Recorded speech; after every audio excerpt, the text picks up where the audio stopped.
Najib Nakel.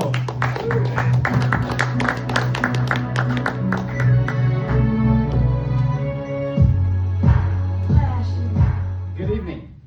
First time, so be gentle. Do we have any people in relationships or people in couples here today? Thank you. Have you noticed how sometimes you can read your partner's mind, like one look and you know exactly what they're thinking, and some other times they speak a whole sentence and you look at them and you're like, sweetie, I told you I don't speak Klingon. Communication in a relationship could be weird that way. One time it's telepathy, the other time it's quantum physics. So tonight I'm going to give you zero insight into that dilemma, but I'm going to be mansplaining to you how communication have evolved in my relationship. So get comfortable in your seat, take a sip of your drink, and lower your expectation. And let's begin. In the beginning, it was the word, and the word was Bumble. That's where we met. On our first date, we talked about everything you're not supposed to talk about. We talked about religion, politics, we even discussed the death penalty. It was an epic nerd date. We didn't flirt, but we peer-reviewed each other's opinions. We skipped the small talks and went straight ahead to, can we survive Thanksgiving together? At the beginning of our relationship, there was a lot of miscommunication. We both spoke English fluently, but she has dyslexia and I'm an immigrant, so we spoke backward English with an accent. For example, she used to ask me questions like, sweetie, what are you passionate about? What do you want to do in life? I used to look at her like a caveman that just discovered fire for the first time. Sweetie, I'm Middle Eastern. We don't have wants. We are told. For example, when I was 4 years old, my parents sat me down and they're like, you can be whatever you want as long as it's a doctor or a dentist. And I responded, but I want to be, and they cut me off and said, a dentist, that's a great choice, very mature for your age.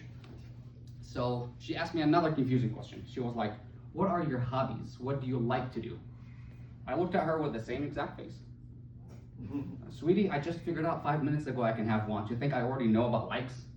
But to be honest, she's been very, very patient with me. She knows, like everybody else know, that the secret to good communication in relationships is gentle brainwashing. So she will explain the whole process to me, the likes, wants, etc., etc.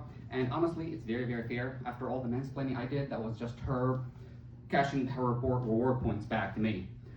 So she got me to expand my horizon, to get to know myself better. And because she was really, really good at controlling and bossing me around, I decided to propose.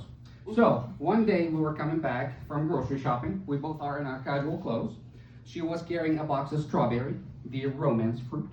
I was carrying a box of toilet paper, the real representation of me in the relationship. She was walking from the kitchen to the bedroom. I was already in the bedroom. I put down the toilet paper that I bought with double coupon. I know what you're thinking. I'm the toilet paper. I'm cheap. She's so lucky to have me. Move on. I went on one knee. She walked in. I looked at her with my eyes full of love and my heart beating with passion. And my heart started beating a little bit too fast, and I blurred the following. Sweetie, what do you think? Now I know that sounded like dial-up internet, not proposing, and I can explain. I was trying to communicate, but my hardware and software are so outdated that I couldn't. She was running on iOS 18, and I was running on DOS, or Windows 95 on a good day.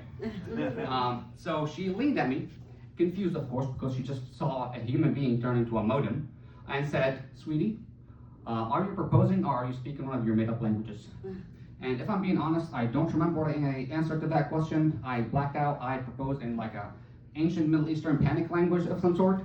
But when I came back, she looked at me and barely holding my breath together. And she said yes. And that proves one thing, that I'm the luckiest man alive because she understood my Klingon. Thank you very much.